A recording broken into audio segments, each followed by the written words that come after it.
Dear Kidnapper, at first, I hated you.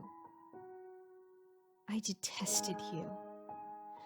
You invaded my life unexpectedly and, following a tedious, well-premeditated plan, you deprived me of something that no human should lack. The freedom of movement and action. You, who, as a nurse, were supposed to be my support while my illness made me vulnerable, you profited from my defenselessness and made me your hostage. Your possession. You rendered my body motionless and sunk my mind into a deep state of unconsciousness, all with a single, carefully chosen pill. From that moment on, only the help of one or a few accomplices prevented you from taking me away from the hospital bed. And since I woke up a few hours later, tied to an old chair in the attic of a house, maybe yours, with a ruffled handkerchief clogged down my mouth, I suppose you found the support needed to transport me. You were keeping me in a very limiting and uncomfortable position, but didn't care that it made me suffer. You didn't bat an eye in response to my desperate pain-induced moans, nor my self-harming attempts to escape the tight constraint of the ropes. I lost count on how many times I sobbed in the eerie silence, loud enough for you to hear from the house. But that was not your concern. You were immune to the image of my tears falling down my cheeks and trickling on my chin. You were made of rock. I condemned you in my mind countless times for your ruthlessness, your selfishness, your lack of humanity. You left me with nothing but the howling of wolves in the distance. The delicate rays of the moon falling through the window. Constant feeling of numbness through my whole body in that continuous, ardent longing for a glass of fresh water. I didn't know why you did it on the first day. We didn't know each other, and as far as I knew, I didn't have any enemies. Any unfinished business with edgy individuals. I couldn't figure out what qualified me as a good victim of this kidnapping game. It couldn't be random. You had many patients. It finally dawned on me when you made me a visit in the attic, equipped with a big needle linked by a transparent plastic tube to a blood bag. You needed me for my blood. You were stealing it directly from my veins, because you found out how valuable it was. It's been enough for you to see on my medical file that I had HR null blood, the rarest and most cherished type. Give up on your human side if you have one, and to exploit me for the very essence of my body. I know my medical condition wasn't preventing me from having blood that was proper for donation, but as a human being, I should have been given the opportunity to choose whether and how I donated it. You didn't seem to be in touch with the very basic principles of ethics and morality, though, so there I was, standing in the dark, valuing no more than an object, a reservoir of antigen-free blood. You were collecting it too often, draining slowly my life out of me. The scarcely diversified meals that you were offering me with the blade of a knife stuck to my throat so I don't make a sound were not enough for my body to be able to recover from the loss of blood. I was feeling my anemic organism gradually being emptied of energy and vigor. I was dying. Slowly, but surely. I have to admit, I wasn't expecting you to be so cautious while doing the venipuncture. I know that it was in your interest to have clean, uninfected blood to sell on the black market. However, at some point, I started to believe that it wasn't only that interest, that you were so meticulous. When you were wiping with rubbing alcohol the area that was about to be punctured, it, felt almost like a fondling. Like, for the first time, you were caring for me. I was in pain for you, and your tender manner of operation showed me that somewhere, deep into your cold stone heart, you were grateful. It felt so good to have human interaction again after such a long time. You were no longer just a soulless vampire sucking me dry and leaving me stranded to agonize. You were giving me the chance to regain something that I thought I'd never find again in a short time that was left for me. A companion, a friend. In the end, it wasn't the fact that I was tied to a chair that was the hardest for me to endure, but the frightening loneliness that I bore every day and night. I lost my ability to perceive time, buried in a silence that was only ever broken by my inner voice. And by you. The sound of your slow-paced steps on the staircase that led to the attic were my favorite part of the day. Sometimes I would hear them in my head and refuse to accept that I only hallucinate. As the weeks passed, I was getting more and more delusional while waiting impatiently for our next meeting. With some effort, I have to admit, I managed to understand that some dreadful horrors must have pushed you to your limits and forced you to kidnap me. Who knew how many helpless people relied on the money exchanged for my blood, not to starve to death? Who knew what expense treatment made the difference between the survival and the death of a beloved one of yours? I wasn't seeing you as a detestable individual anymore, but rather like someone who was very challenged by the torments of life, obligated to resort to some undignifying schemes and actions.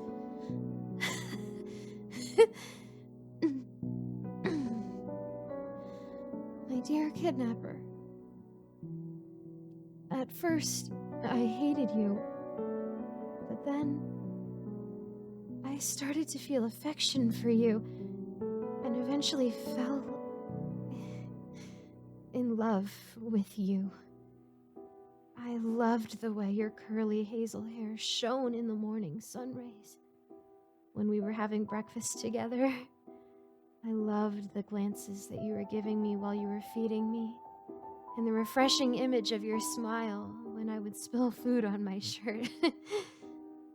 The pressure of the knife blade on my neck was weaker with every meal.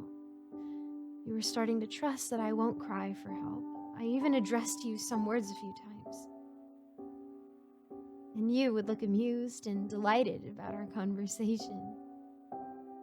I was having difficulty speaking, for my jaw almost blocked in an open position from the gag that I had in my mouth most of the time. It's too bad I can't recall any of the phrases we exchanged. It was only us. And who cared about the surroundings?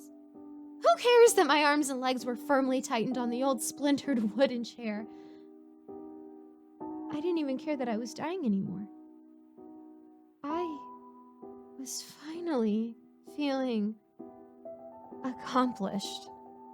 My mind was finally been made liberated from every constraint that my former, rather decadent lifestyle has brought me. The strong grip of the ropes that you knotted around me has paradoxically set me free. Our love was blooming in defiance of this apparently displeasing environment. Actually, seeing how delightful we were feeling in the old attic, having only each other, I started to question the unwritten rules that most of the people blindly follow. No one was entitled to tell me that the vibrant shade of emerald green that the grass has under the glistening light of a cloudless afternoon is more appealing than the kaleidoscope mosaic of olive and blue and black shades that reflected from the mold that flourished on the planford of our attic. Nor did anyone have the right to see me as more unfortunate than some individual wandering unrestrained along the alleys of Central Park. I was happy, independently of how others would see my situation. Dear kidnapper, at first I hated you, and then I loved you. And afterwards, you betrayed me. One evening, I was delighted to hear your steps break the silence on the floor below the attic as usual. And this time, however, you were not on your own.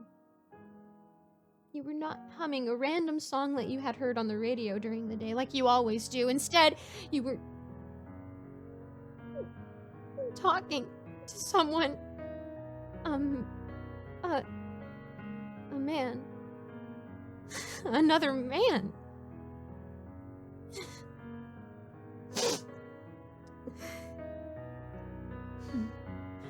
You both seem to be enjoying yourselves very much. For the first time, I heard your delicate laugh. And it wasn't me who triggered it. What I heard afterwards only confirmed to me how close you really were to each other. Needless to say, every feeling that I caught for you during all this time collapsed into a deep hollow of sorrow. I was heartbroken. I have always tried to find an explanation for the way you acted, to find you an excuse for every horror that you committed. Drained of energy and power, slipping closer and closer to death with every day that passed. I had no choice but to love you or to agonize. Ironically, loving you proved to be the thing that made me agonize the most.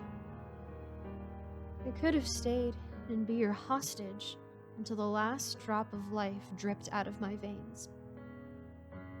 But to accept your betrayal?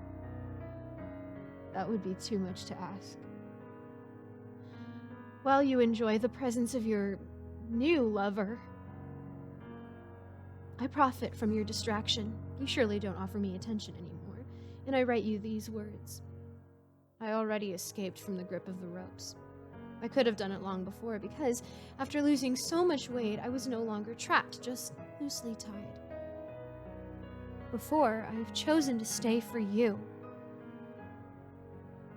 But now I have no reason to do it anymore. I will jump the window to land on your roof and find my way to the ground. I will no longer be free in your chains, but a captive in the outside world. Dear kidnapper, at first I hated you, and then fell in love with you. But you betrayed me, so now I'm leaving.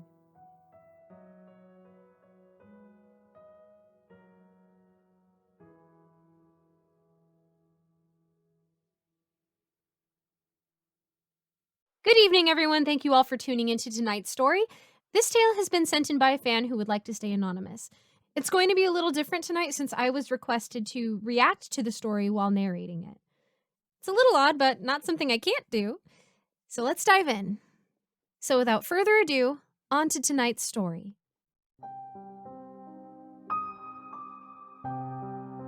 Love me. The moment they spoke their first words, I knew I was in love. The sweet sound always called me back.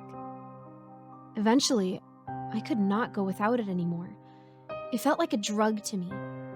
Watching their videos over and over again made me feel so happy, and yet it was never enough. I wasn't close enough. Oh my gosh, this already sounds like a Yandere story right off the bat. So, unsatisfied as I was, you could only guess what I did next. You don't think I would just sit around and wait for my luck? No, that is not how the world works. If I see my chance, I can and will do everything in my might to get what I deserve. I told you, I knew it. Finding them was not too hard, really. It only took a few days of research. Turns out their sibling posted a couple pictures of their face on their social media. With reverse image search, it was easy to find their Facebook and thus my beloved. And there they were, in all their glory. I had never witnessed such a perfect human being before. This is a good story. Okay, it seems like a little much. I'm not gonna lie, it does scare me, like how easy it is for people to look you up. Anyways, I felt like I could drown in their eyes, but I needed to see it up close. Beauty like that had to be observed up close, wouldn't you agree? Maybe try saying hi to them first online, not on Facebook. Like maybe leave a comment. Why am I giving advice for this? I knew you wouldn't understand. No, I don't. With a picture and a name, my search only became easier. Really, after looking through LinkedIn for a few hours, I found them. They have a very common last name, so it took longer than I had hoped. Also, a lot of frustration of cussing out the ugly people who wear the same name. Can you imagine? Someone else wearing the exact same first and last name, maybe even the middle one? Oh, don't worry, I know that one too. It is even better than their first one. I should convince them to swap the two when I meet them in person. It is such a nice ring to it. Even better with my last name added to it. They work at a small company, it turns out. From what I could find on Google, there's only one facility. From the pictures on Google, it really looks weird. My love, why even work at such a place when you can have the world? How much I would love to steal you away. I can only imagine the paycheck and the place you must live. Wait a minute. Oh, okay, no, that's just part of the story. Weird.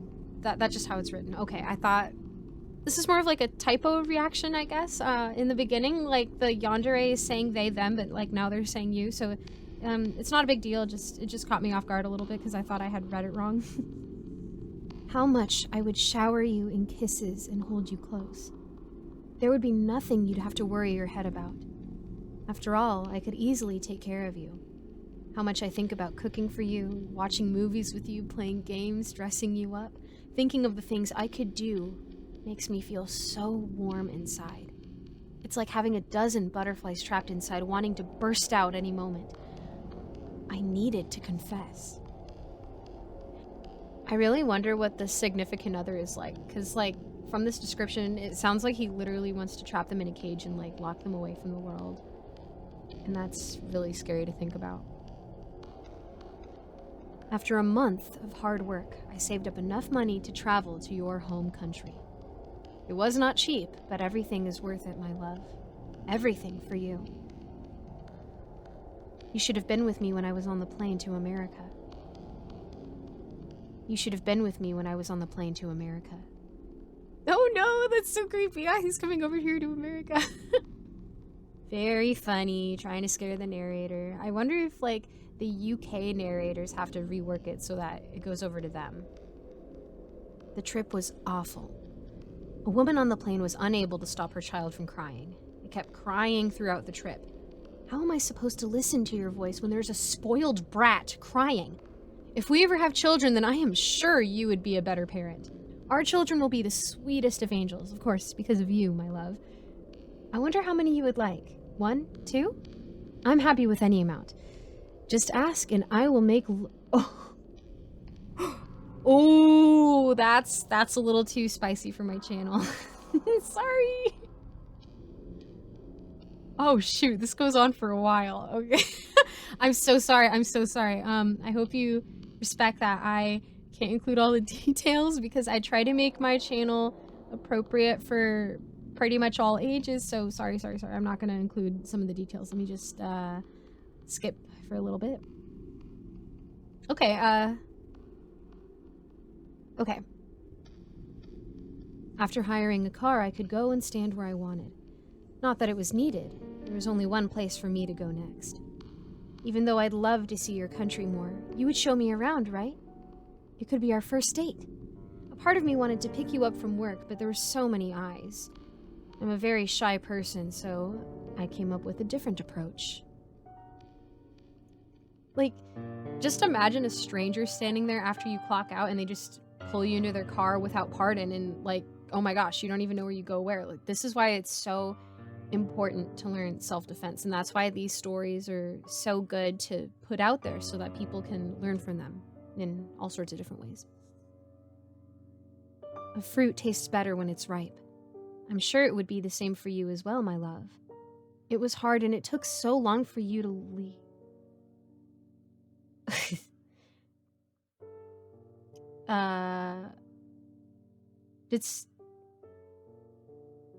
Did somebody dox me? Cause like, for real, that's the company that I do work for. And I mean, I know I talk about it sometimes. Did I ever actually share the name of the company? Because I'm pretty sure I didn't. Hold on. When you did, I started the car and followed you. You didn't think any of it, did you? After all, most cars nowadays are black, so it probably didn't seem like I was following you home, right? It could have been anyone behind you. Of course, I didn't follow all the way through. If I were able to stop in front of your house, you would suspect me, right? We wouldn't want that, don't you agree? Sorry, that actually kind of got me. I must have just... I had to have said the company's name. Sorry, I just got a little nervous about that. I just had to kind of skip ahead. Okay, sorry. The only thing I need to do is wait until nightfall. Only romantic things happen then in the movies, right? Where the hero sweeps their lover off their feet and saves them from whatever is going on. I can be your hero tonight. How does that sound? Oh, that was it. That it just stops here. So I mean, it has a good idea behind it. Like, it really did creep me out for a little bit, but you know, I guess that's just the world that we live in with all the meta going around. It does feel really unfinished though, so I feel like maybe you could add more to it. And yeah, I did get the shivers though, so I'm glad it's just a ooh. Okay, sorry, I think that my brother must have just knocked something over. I have to keep that. That was actually kind of funny. It really did scare me. Wait a minute. That doesn't sound like my brother's footsteps. Hold on. Okay, I'm gonna keep recording. Okay, there's actually a black car outside. I'm gonna keep recording. God forbid, in case anything happens, I'm gonna call the police. Hi, there's a stranger in my house. I'm trapped in my recording room. I think they've been stalking me. They're coming closer. Hello, my love. Did I make you wait? No, stay away from me!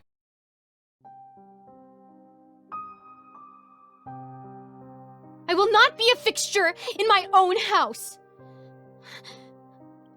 I refuse to be something for you to set down and neglect until you have one of your brutish friends over and then be a subject of false pride, as if you care about me, as if you love me.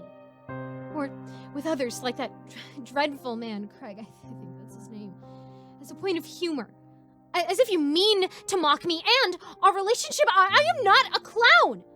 I'm tired of sitting around here doing nothing while you go out and live your life. I am sick, do you hear me? Sick of this inanimation. You have consigned me to this house as if it is my prison, while you go out with your friends night after night, returning only when I've fallen asleep and waking well before I do.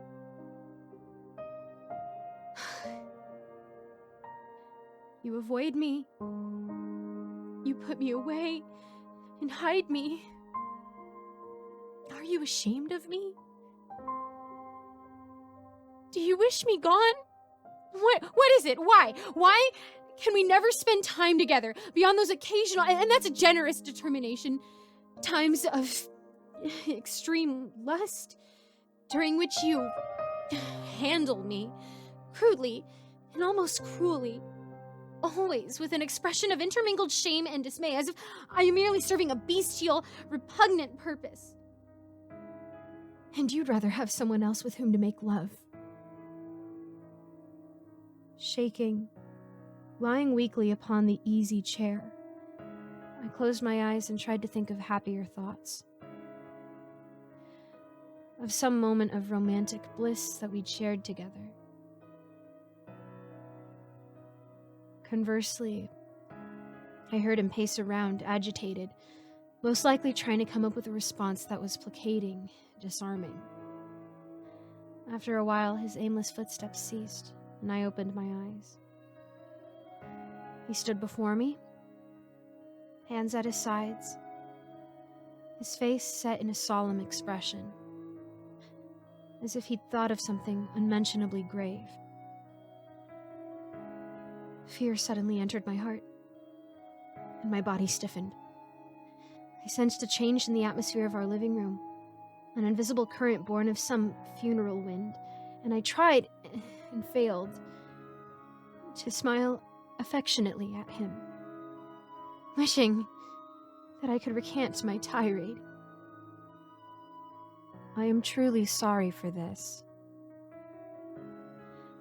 These words chilled me incredibly, and I felt myself sink deeper into the gently accommodating fabric of the chair.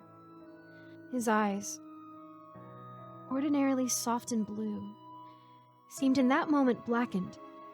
Two spherical windows of a soul which had in that fateful moment changed, becoming shaded by darkness. I am sorry, you must realize. I never thought that this would happen, that you'd be so desirous of life with me. I never foresaw things becoming so intimate.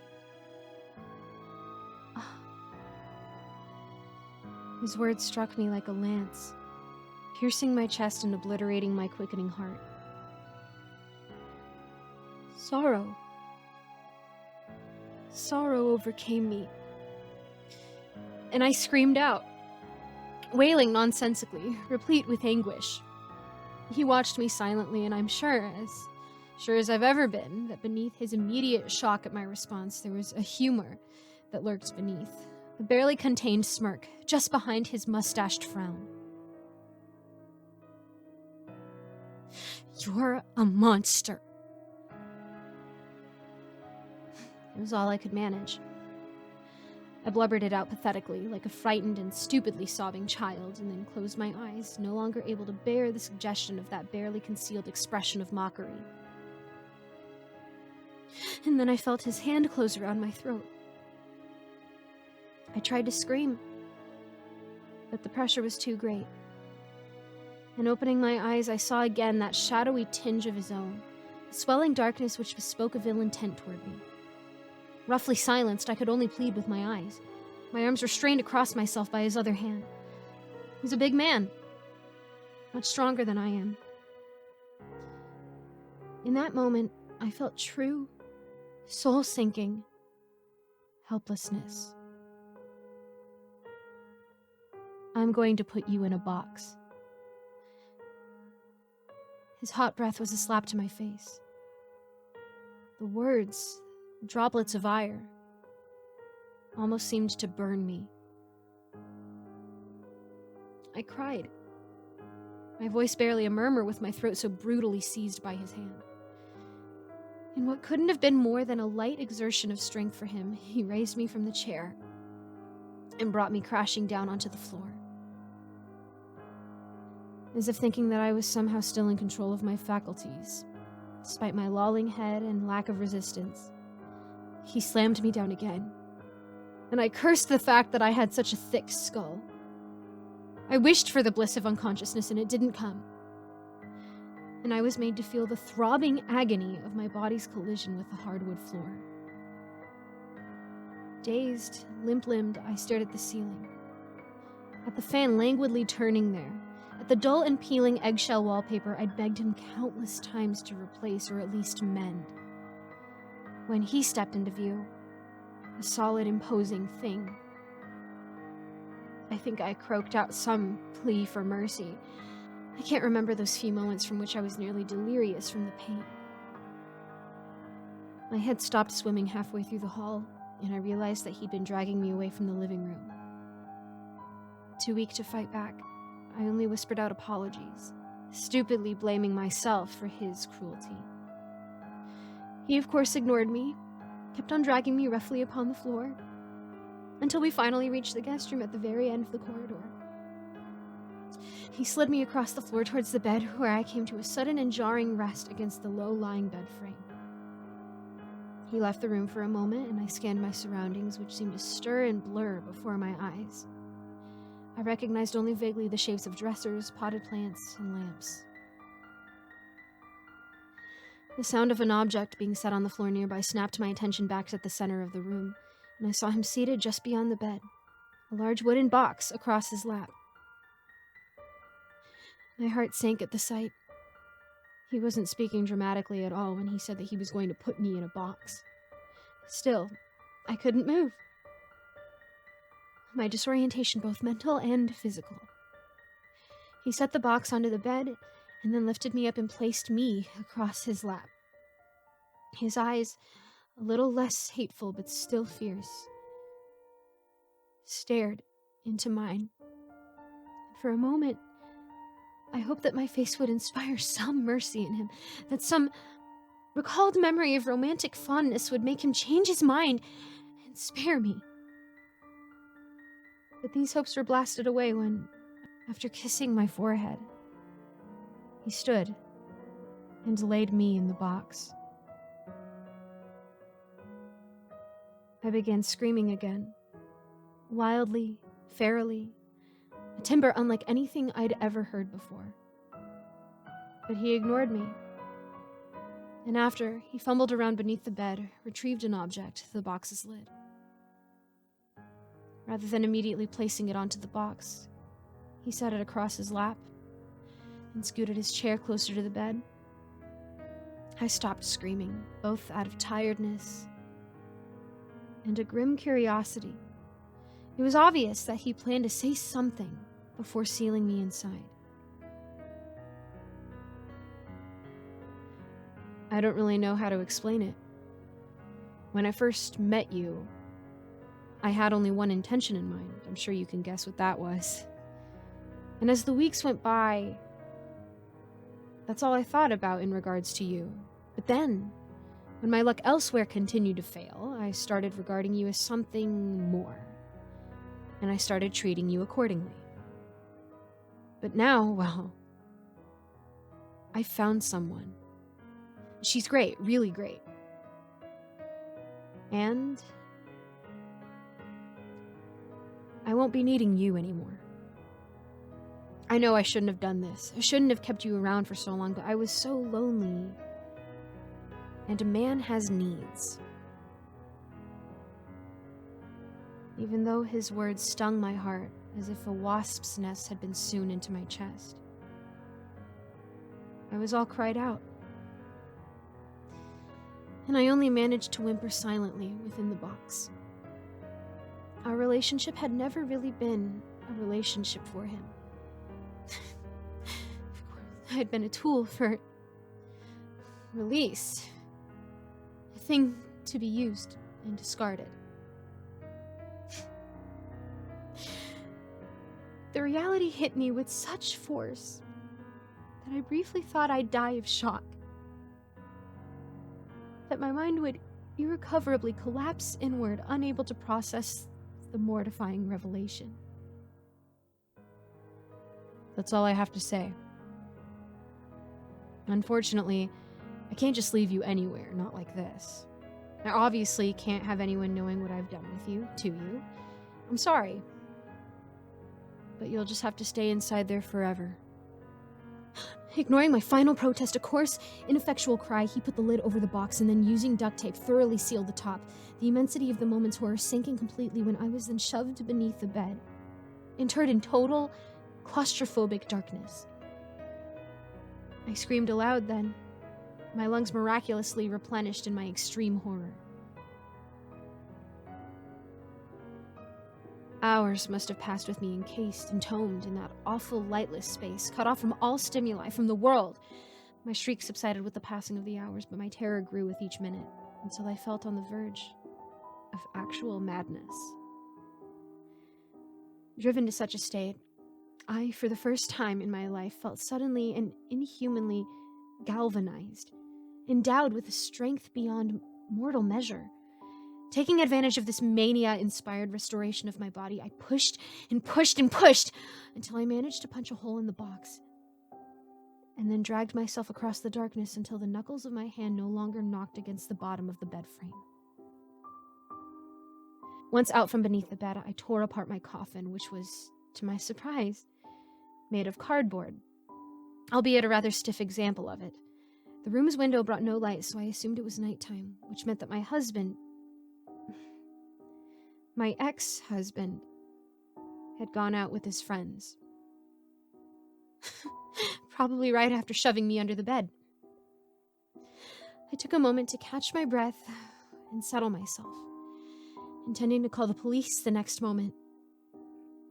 But my eyes noticed writing on the box I'd escaped from, and turning on the room's light, I examined the tattered material.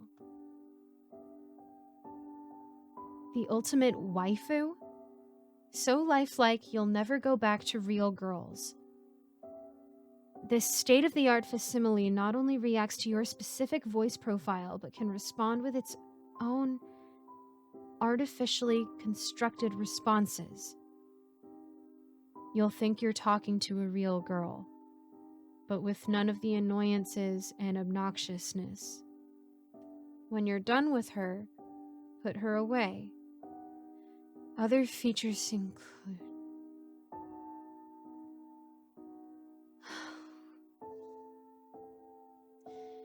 After hurriedly piecing it together, I read the back of the box, and my heart, or what I had for months thought was my heart, sank into my stomach. The features were, of course, the acts I could be programmed to perform. I won't disgrace myself further by listing them here. This final revelation, which I suppose could also be called the first, in retrospect, served to finally push me into a state of madness, or some artificially intelligent stimulation of it. I stood and thrashed about the room, knocking objects from shelves, ripping bedsheets from the bed, and pounding my fists against the walls. I raged, I flailed in a tumult of limbs which had always felt so real, and yet so weak, which had, when convenient for him, been locked in place by my husband's, by my owner. The depth of my rage, of my violent incredulity, is inexpressive. It took me hours to calm down, and now, sitting before my husband's computer, relating the events of this awful day, I feel as if I could do it all over again. I could throw myself around the house in a state of blind fury, damaging and destroying. According to the box, he'd paid $2,000 for me. That's all I'm worth. If he can afford to buy me, use me, throw me away, he can afford to replace a TV, a computer, picture frames. I am not a real person. Why should I behave like one?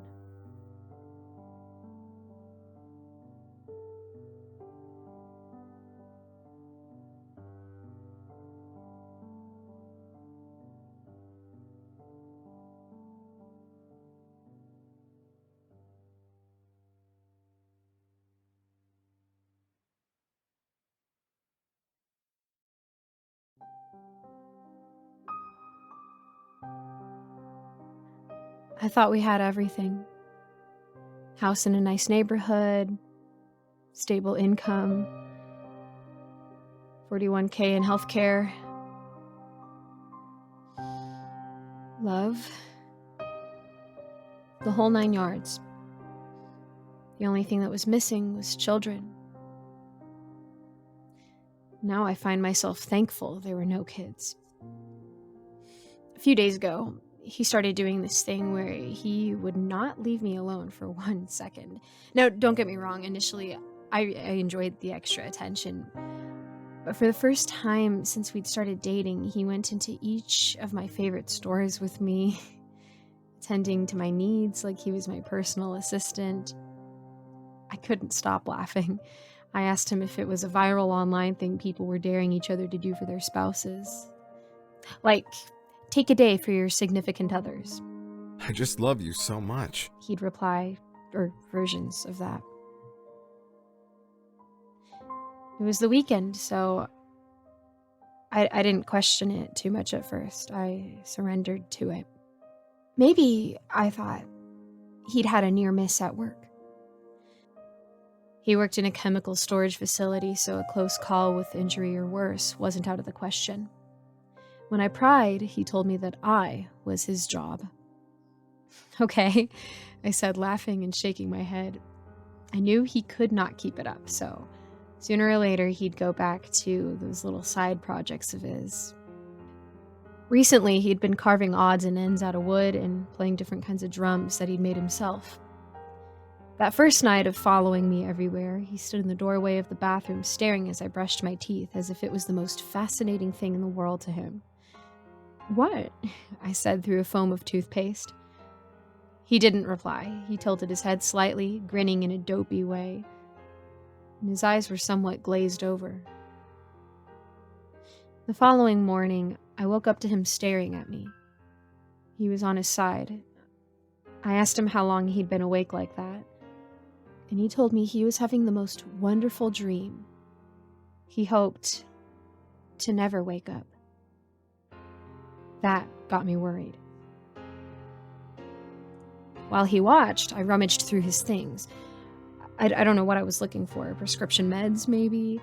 He studied me like there was a riddle he was partly trying to solve, partly knew the answer to, and partly couldn't care less about. As long as he was by my side, that's all that really seemed to matter to him. I should be thankful for that, right? Like really, really thankful. I wanted to be.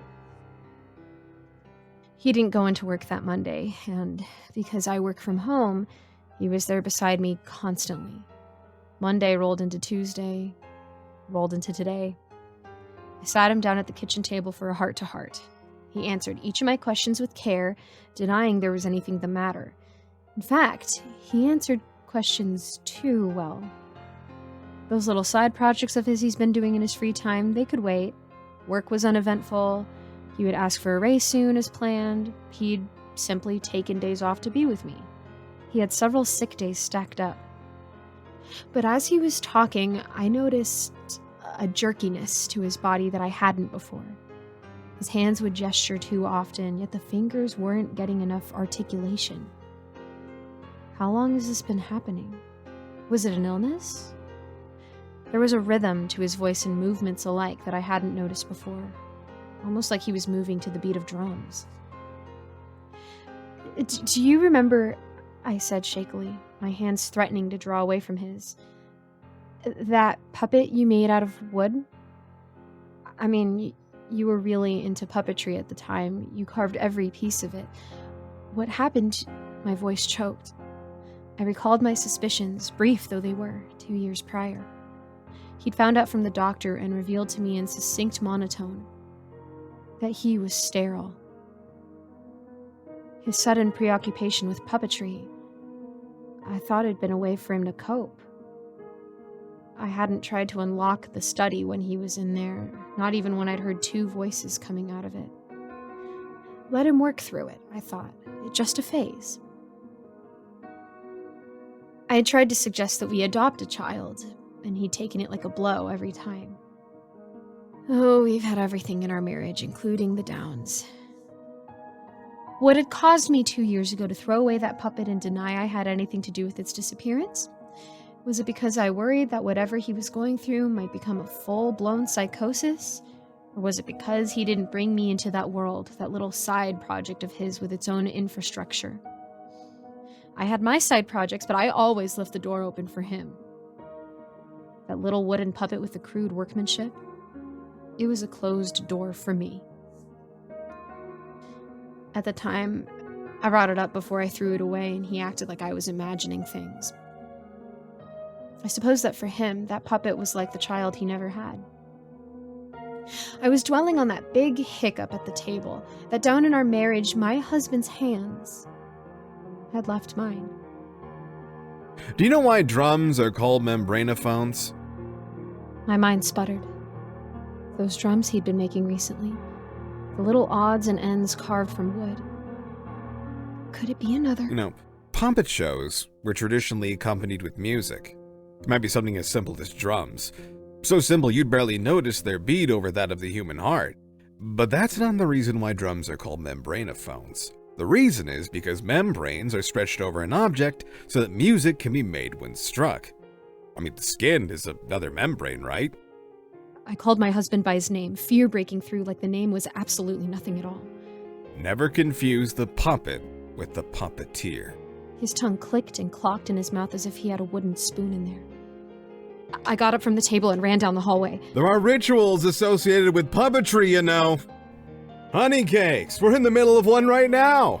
The human body is another kind of puppet, right? It can also be a membranophone instrument, with its skin stretched tight over bone and viscera. Because it's able to do both, the human body is a better conductor than wood, baby. I've been pounding you out a song and dancing you a jig. You won't throw me into the garbage. I'm never gonna leave your side. And now, I'm locked inside our bedroom. It's as though something is off about my circulation. I can't shake the feeling that my husband, or whatever controls him, is inside this room with me.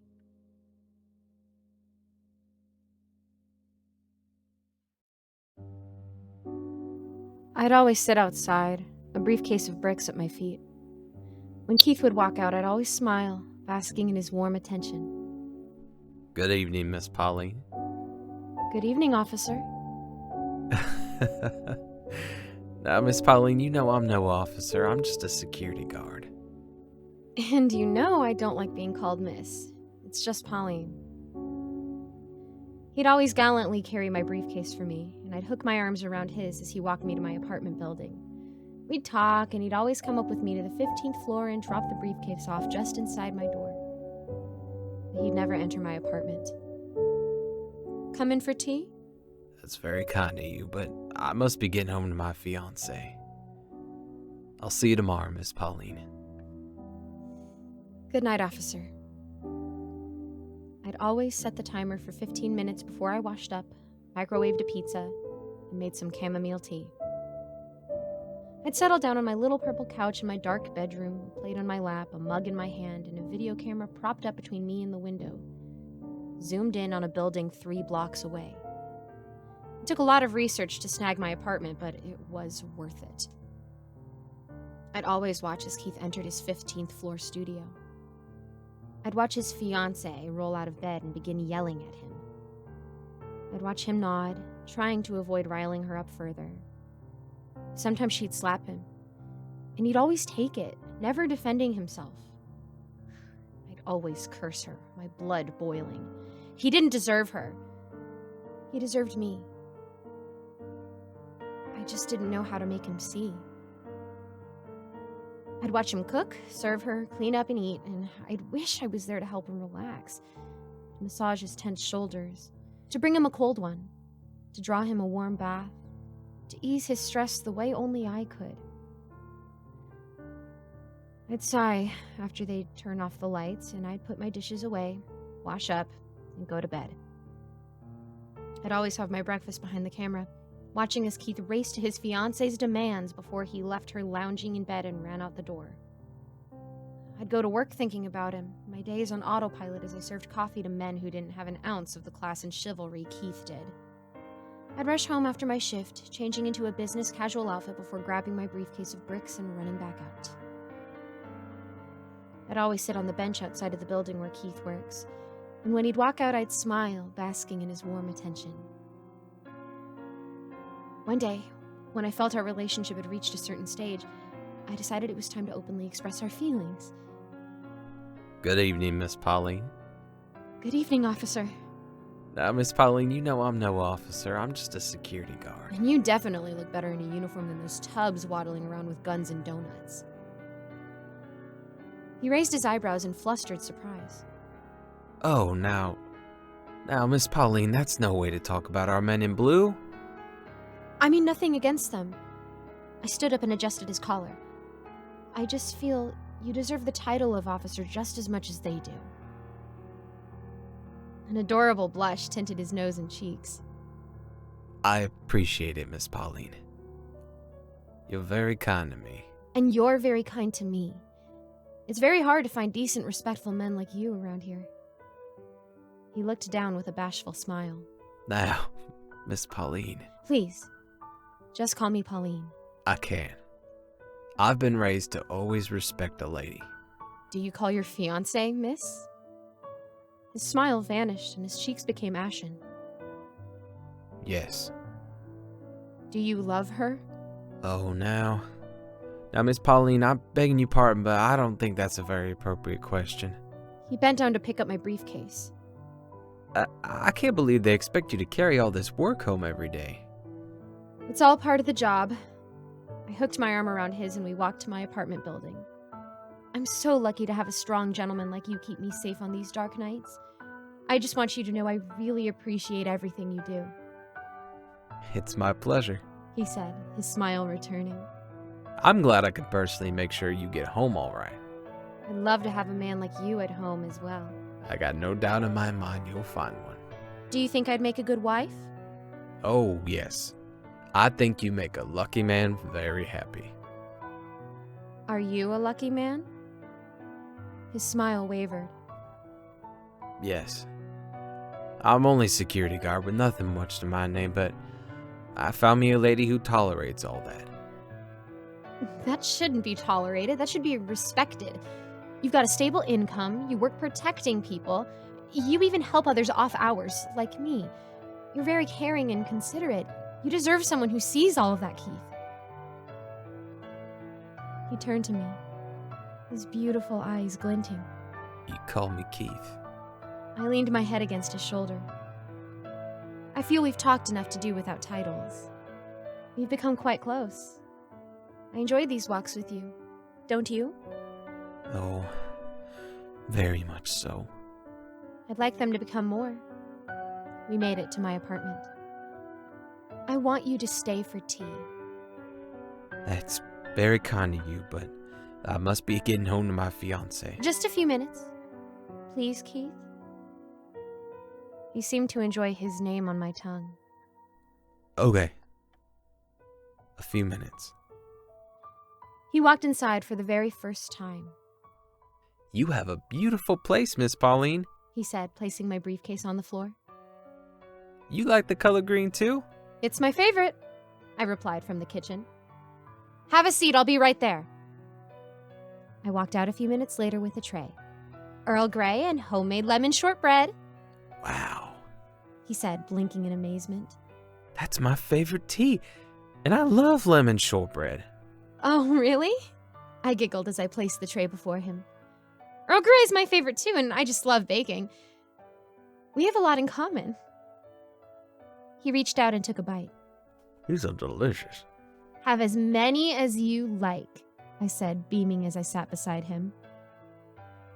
He picked up a cup and saucer and studied them. These look just like my mom said. Oh, really? I found them in this cute little shop and I just had to have them. He smiled. You've got wonderful taste. My mom was known for her beautiful china. Does your fiancé have the same taste?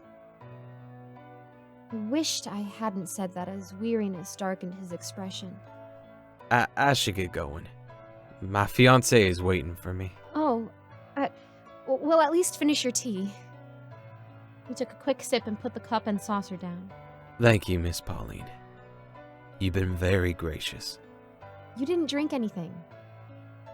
With a tight smile, he took another sip, spilling some on his shirt. Oh, shoot. Don't worry. He slid closer and dabbed the stain with tissues. Take off your shirt. I can wash it for you real quick, No, it's all right. I can do it at home. he said as he stood up and stumbled away. I'm sorry. I don't mean to be ungrateful, but my fiancée gets worried when I come home late. Oh, okay. Len, won't you take some lemon shortbread with you? He eyed them for a few seconds before he nodded. Yes, please. I wrapped them for him in a handkerchief. I can make you more tomorrow. Please don't trouble yourself, Miss Pauline. Thank you very much. Have a good evening. Have a good night. I sighed as I closed the door. I'd have to try harder tomorrow to break his fiance's grip on him. After cleaning up, I made my way to my couch in my dark bedroom and settled in. Keith walked through his studio door and his fiancée bounced out of bed and ran over, flailing and yelling. I couldn't hear her, but judging from Keith's expression, she was grating and shrill. She paused, jabbing a finger at the tea stain before dusting shortbread crumbs off his shirt. He tried talking, but she slapped him and shoved him against the wall, her hands roaming his pockets until she found my empty handkerchief. Perhaps tonight was going to be in my favor after all. She'd think he was cheating, break off the engagement, and he'd come running into my arms. I sat up, watching with eager focus, my breath held in anticipation for the moment Keith became mine. She began screaming. Not yelling, screaming. Loud enough for me to hear her 3 blocks away. Keith attempted to console her. He even got down on his knees, which broke my heart. He didn't deserve her. He deserved me. She hit him, she punched him, she scratched him. She was a vicious banshee, and all he did was take it, crying and begging. I wanted to push her out of the window and hug him, run my fingers through his hair, tell him everything was going to be all right. Soon, she picked up a lamp, and I covered my mouth with my hands. Maybe I should call the police. She could kill him. I reached for the phone, but I stopped when she threw the lamp across the room, its shards skittering. She paused, her shoulders heaving as she faced Keith, and he held his hands out to her in apology. For a moment, I was afraid she'd forgive him, ruining everything. Instead, she flung herself to the floor, and I gasped as she began punching herself in the face, screaming for help. Keith ran over to her in panic, trying to stop her. He didn't know what she was doing, but I did. And it was disgusting. My friend suffered under the thumb of an abusive husband for years, and no one believed her until he took her life. And now this ungrateful lady had the audacity to ruin an innocent man's reputation and tarnish every true victim's account just to punish Keith? She wasn't going to get away with it. I pressed the record button. I considered calling the police as well, but a vindictive part of me enjoyed watching her pummel herself. No matter what she did, I had proof Keith was innocent. She was a petty, controlling, repulsive fool for taking a man like Keith for granted, and her loss was my gain. Her blotchy face was twisted in ugly sobs, blood pouring from her nose as she bashed her face against the floor. Keith kept trying to hold her, but she thrashed and kicked, her screams for help causing heads to pop out of the neighboring windows. Keith's door burst open and a man pounced on him and dragged him away, crushing him against the floor. A woman ran in afterwards, tending to the deceitful fiancé with horrified disbelief at the damage she'd incurred. I could see Keith speaking, but the man pinning him down was yelling at him as he twisted his arm back. I could imagine the insults he was spewing. If Keith was guilty, he deserved so much more. But he wasn't. And now was my time to shine. Police showed up, cuffing my man and dragging him away while EMTs took care of his scheming fiancé. That was when I made a copy of the video and went down to the station. I gave them my statement as a witness, but unlike the others, I had the truth on tape. I told him I heard the commotion and just had to record the injustice. I handed everything over and went back home, certain that Keith was going to be released tonight, and that he would rush right over with infinite gratitude. I stayed up that night waiting for him, waiting for his arms to wrap around me, for his lips to find mine, for our love to flourish where it belonged. There was a knock at 1 past midnight, and my heart fluttered as I ran up, a robe draped over myself, my hands trembling, adjusting my hair before opening the door. A sharp pain exploded from my face as I staggered back, stars bursting before my eyes. My hands flew up to my gushing nose, tears streaming down my face as I stumbled away from Keith's fiancée. Fury radiated off of her as she swung another fist at me, sending me crashing on top of my coffee table, breaking it. Gasping, I tried to get up, my heart stuttering as I tripped on my open robe. Taking advantage of my stumble, she stomped down on me, and I screamed as her heel punctured my side.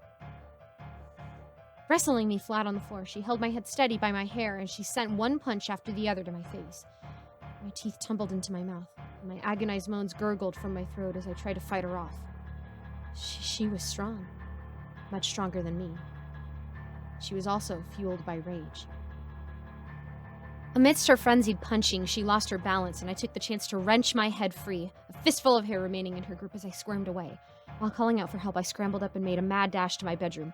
A blinding light flooded my vision as my skull rattled and I crumpled to the floor, my ears ringing. She flipped me on my back, and my heart ricocheted between my ribs as she battered me with my polished stone ashtray. Not a word escaped her mouth, only animalistic growls as froth foamed at the corners. I continued to scream and sob, trying to shield myself with my arms as my bones cracked with every blow. Through my tears and blood, I could see the inhuman brutality emanating from her wild eyes. She wanted me dead. I exposed her ugly truth, and she wanted me dead.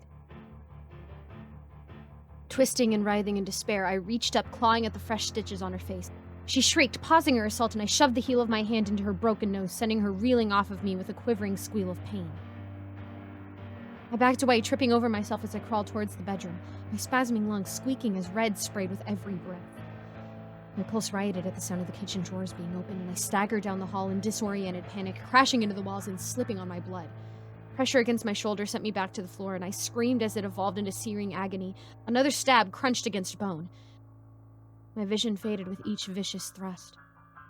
My energy ebbing, my last coherent thought. Keith. I was going to die before I made Keith mine.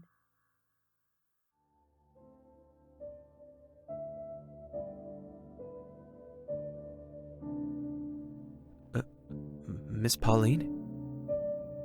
I groaned, muted pain throbbing beneath the medicated haze. I peeked through my crusty eyelids, and my heart skipped a beat when I saw Keith beside me, holding my hand. Keith? I croaked, wincing as it felt as though I'd swallowed barbed wire. He smiled, tears in his eyes as he reached to the side. Let me buzz for the doctor. Don't speak a lot now. Your ventilator was taken out just last week. Where am I? The hospital.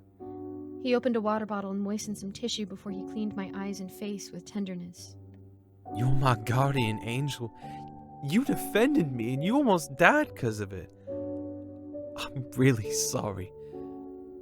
I don't know how to make it up to you. I melted at his words, all my aches and pains forgotten. He finally knew the truth.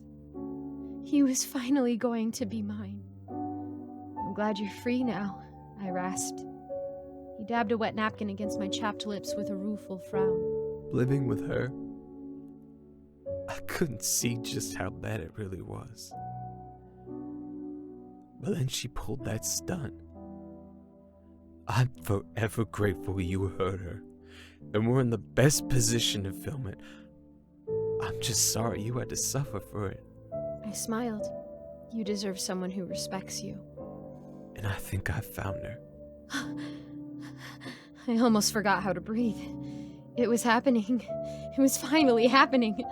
I'm so happy, I whispered, tears brimming against my lashes. Me too. I never imagined I'd feel like this. I've been visiting you every single day, and over the weeks, Miss Natasha and I really got to know each other. She's a nurse and one of the most wonderful people I've ever met. She cares so much about you. My heart shattered. A nurse?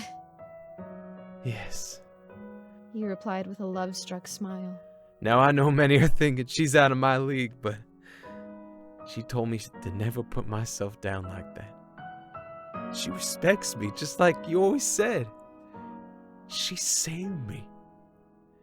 And you helped me find someone I deserve. You're my guardian angel, Miss Pauline. And I'll forever be in your debt. Look who's up. A doctor said, walking in alongside two nurses. Nice to have you join us, Pauline. Can you speak, or is there too much discomfort? I tried to hide my irritation at her interruption. I can speak. Wonderful. She looked at Keith. If you'd please give us a moment with the patient. Yes, of course, Doctor. I gotta get going anyways. He turned to me, his beautiful smile wringing my tattered heart. I'm so happy you're awake, Miss Pauline. I'll drop by again tomorrow. Please, let me know if you need anything. Anything at all. I nodded, a tear trickling down my cheek. Don't worry. You'll be okay. He said, giving my hand a gentle squeeze. Dr. Fida and nurses Natasha and Raj are wonderful. He gave Natasha a sunny nod, and she nodded back with a smile before he left the room. The doctor and two nurses approached me, talking and testing. But all I could hear was my blood boiling, and all I could feel was my heart aching as I glared at Natasha. He didn't deserve her. He deserved me. How can I make him see?